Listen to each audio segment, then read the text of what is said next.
Good morning everyone, welcome back to another video. So I'm at the convent this morning and I've come to pick up the floor sander and some Osmo because today we're going to sand and Osmo the bedroom floor. But I'm in the kitchen because I want to give you an update because we've got some really good news. The sinks are finally arriving. They're on the back of a lorry, they're making their way to France, and as soon as they're fitted, Paddy can come, he can fit all of the worktops. We've got some Osmoing to do, some skirting, a little bit of touching up here and there, the extractor I haven't finished for the cooker, a few little jobs, and then the kitchen will be 100% complete.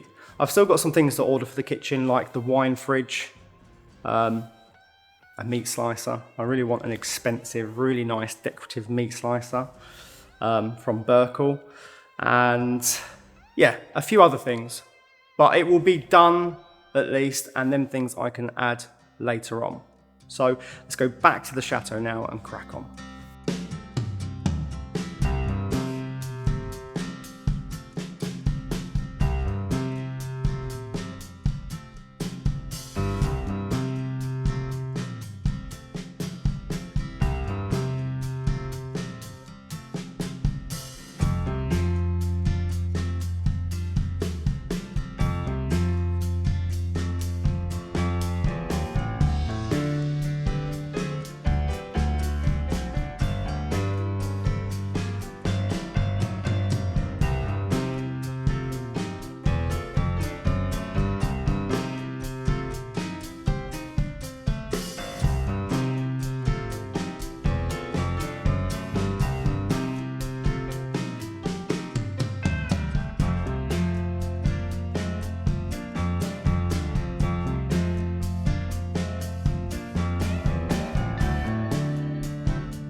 So technically, this isn't even a floor sander. This is just a sander designed for finishing plaster walls.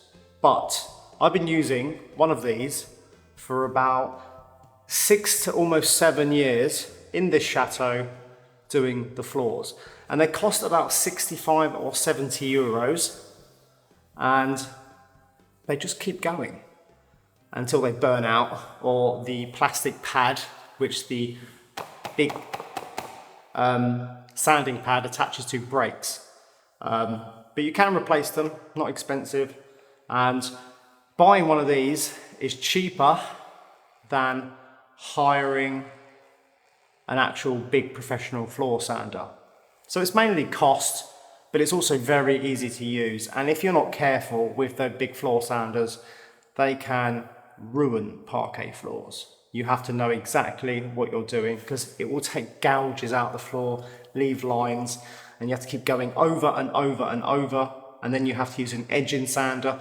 Well, this does everything, and it's taken me an hour to do one full sand on this floor. So I've used a 40 grit, I've now got an 80 grit, and we finish with a 120. And the 120 just looks amazing once it's done. And then I'll go around the edges with a small Festool sander, clean it all up, and then it'll be ready to Osmo. But I think Michael wants to help, and he's going to come and do the next pass with the 80 grit, and I'm going to finish with the 120. So let's crack on. So what do you think, Michael? It looks nice, doesn't it? It's transformed it. It definitely needs a little bit more sanded off. It does, yeah. But I'm going to do the next shift. Next shift, and I'm going to do the finishing shift. Yeah. And then we'll both get on the Osmoing. When you're finished, I'll go round with the 80 and 120 on the edges. Yeah, you need to do the edges with a small one. Yep, and underneath the radiator by hand, because that's going to be impossible to do. But I'll do that by hand, it'll be fine. Yeah. And then we've got a tin of Osmo. Yep. Ready for the job. Gwen's just ordered 2 more tins as well. Okay. So we've got plenty to continue with. So once the floor's done and varnished, it's dried after a day or 2 or whatever, then I can come and do all the finishing touches. What's the reason why we use 40, 80 and 120? Well, we use them because... Well, the 40 removes anything. Well, the 40 is a rough one, but that just takes the surface off, takes the dirt off, really. Yeah. And then with the 80 grit, and then afterwards with the 120, that smooths it off. But you can't go higher than a 120 because if you actually make the wood too smooth, it closes the grain and the varnish can't get into the wood. Right, okay. It doesn't stick. Yeah. So we do it by hand with a small sander because we've used industrial machines on these floors before and they destroy them. Yeah. They literally take too much off. They do take too much off. Yeah. So with this way, it's a bit more difficult, but it's a lot gentler on the old. You still get the imperfections though, like old scratches and marks and things like that. It doesn't take everything off. No. All right then, I'll let you crack on, mate. Okay, yeah. Thanks a lot. Yeah, you're welcome. You got your knee pads? Yes, I have. Yeah. All right. I haven't been using them, but I probably should use I them. need them. Getting old. All right then. Yeah.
It's time for Osmoing, Michael. Yes, it's all been stripped back and it's been sanded with a rough one and then a smooth one and then an even smoother one, and it's perfect now. Look at that. Beautiful. 120-year-old oak floorboards. So it's time to bring out the colour and protect them. So let's get some. This is always the best part, because these floors, because they're aged oak rather than brand new fresh oak, it instantly goes dark. Yeah. Let's have a look, see what colour. It will dry a little bit lighter than what you see now, but let's have a look. Oh, Wow. oh, it's filthy. Yeah, it's naughty, isn't it? Filthy as in a good way. Yeah. Pure filth. There we go. Right, lovely. It's quite dark, this corner, so it's quite hard to see the colour, but once you get a bit more into the daylight, Oh yeah. you'll be able to appreciate the colour, everyone. Oh, it looks lovely. It really does. Yeah. And it's funny, this Osmo is non-colouring. So it's the Satin 3032 by Osmo. Yeah. And what it will do is there's no tint in it. Although it does have a slight sort of honey colour. Yeah. It will just make the wood look as if you put water on it. Yeah. But better than water. Oh yeah. This stuff's really good for floors, hard wearing. Not good for worktops, I've found, because it's not completely waterproof, but it does protect the floors from things like mopping. You can get the waterproof version though. Yeah, but these floors are never wet, they're just mopped every now and again, and that's it, so. Yeah. Hoovered and mopped. Yep. Oh, I've got it on the skirting board, there we go. Well, it looks better from up here rather than down there.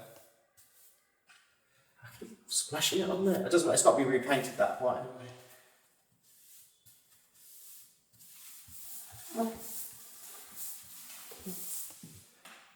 Look, like the day they were laid. But better. Yeah. Well, years ago they would have used like beeswax and pine oil and things like that, and somebody would have had to have buffed them by hand. So polishing these floors originally would have been a huge amount of work. But nowadays you can just paint it on and you get the same effects. Damn flies! Yeah, there's a lot of flies in this room. They keep coming out from underneath the skirting. Yeah. I think they hibernated like cluster flies Yeah. in the autumn or in the winter, and now they're coming back out because Well, you can see them about sort of September time, maybe even October. They start the whole building is swarming with millions of flies. they're all trying to find a crack around a window frame or anywhere they can get in to go and hibernate. Yeah. Oh, that looks fabulous. Well, they say with the first coat you should put it on quite liberally, obviously just smooth it out, and then your second coat, once that's dried, usually 8 to 12 hours, then the last coat is just a very thin coat. So it's better.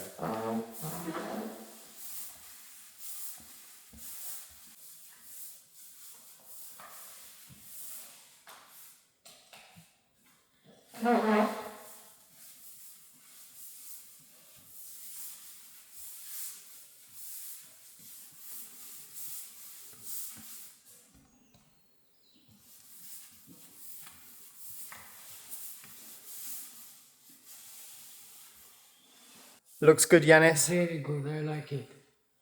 Looks really good. Very, very good. Comme neuf. Comme neuf, tout propre.